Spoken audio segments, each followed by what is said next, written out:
पता नहीं अब कौन आया होगा। कर्ज में डूबा लेनदारों से परेशान अखिलेश दरवाजे पर दस्तक सुन बुदबुदाया, लेकिन आगे बढ़कर दरवाजा खोलते ही सामने खड़े शख्स को देख वह हैरान हुआ। तुम यहां? बचपन के दोस्त तारकेश्वर को सामने पाकर उसके आश्चर्य मिश्रित खुशी संभाले नहीं संभल रही थी। आज तेरे शहर आया था, सोचा तुझसे मिलता चलूं। तारकेश्वर मुस्कुराया। अखिलेश को अचानक वह दिन याद हो आए जब उसका यही दोस्त इसी तरह किसी न किसी बहाने मां के हाथों के पराठे खाने उसके घर आ पहुंचता था। अखिलेश की मां भी अपने बच्चों की तरह ही उसके दोस्त तारकेश्वर से पुत्रवत स्नेह रखती थी और उसे कभी बिना भोजन कराए वापस नहीं जाने देती थी।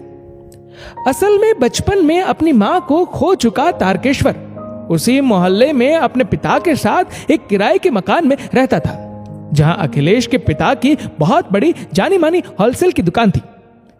एक प्राइवेट फर्म में मामूली कर्मचारी तारकेश्वर के पिता मकान का किराया और घर के खर्च उठाने के बाद इतना रुपए भी नहीं जुटा पाते थे कि कभी वक्त पर तारकेश्वर के कोचिंग की फीस भर पाते।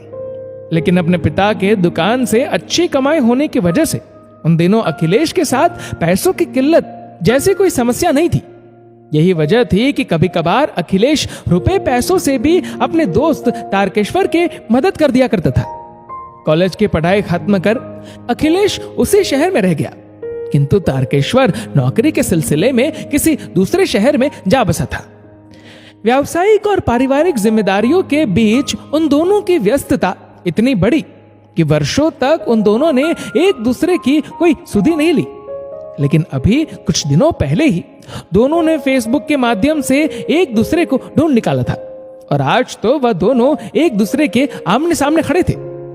खैर, बरसों बाद मिले दोस्त की खातिरदारी में अखिलेश ने अपनी तरफ से कोई कसर नहीं छोड़ी। उसकी पत्नी और बच्चे भी उसके बचपन के दोस्त से मिलकर काफी खुश हुए। एक दूसरे की कुशल खैरियत लेते वक्त कैसे बीता कुछ पता ही नहीं चला। बीते वर्षों में तारकेश्वर ने नौकरी छोड़ व्यवसाय शुरू किया था और उसने अपने व्यवसाय में काफी तरक्की भी कर ली थी। पहले की तरह अब उसे रुपए पैसों की कोई कमी नहीं थी।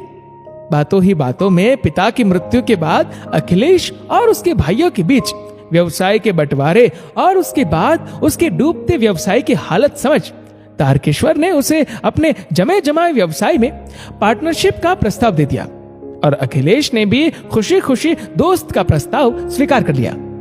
कुछ देर बाद उसके घर से विदा होते वक्त दोस्त ने अखिलेश के कंधे पर अपना हाथ रखा। मुझे तुमसे एक शिकायत है। कैसी शिकायत? अखिलेश हैरान हुआ। तुम इतनी मुश्किल हालात से गुजर रहे थे, फिर भी मुझसे कभी कुछ बताया नहीं, ऐसा क्यों? दोस्त का स्नेह पाकर अखिलेश भावुक हो अपनी मजबूरी बताई। कई बार सोचा, लेकिन हर बार जुबान लड़खड़ा गई। कभी मिलने तो आ ही सकते थे। सोचा कि कहीं तुम ये न समझ बैठो कि मैं तुमसे कुछ मांगने आया हूं, इसलिए।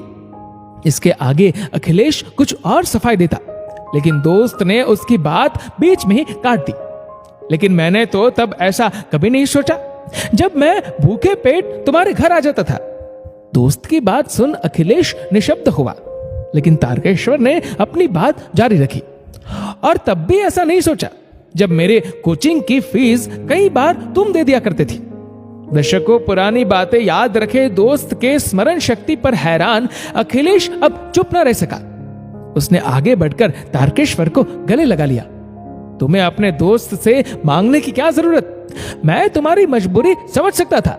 दोस्त के गले लग तारकेश्वर का गला भी रुंध गया। वही तो मैं भी कह रहा हूं, सच्ची मित्रता में बस एक दूसरे से मिलने की जरूरत होती है, मांगने की नौबत नहीं आती। वर्षों पुराने मित्र के रूप में साक्षात ईश्वर के दर्शन करता अखिलेश भाव विभोर हो महसूस करने लगा कि शायद कृष्ण और सुदामा की दोस्ती भी ऐसी ही रही होगी। दोस्तों, इस वीडियो को लेकर आपकी क्या राय है नीचे कमेंट करके जरूर बताएगा।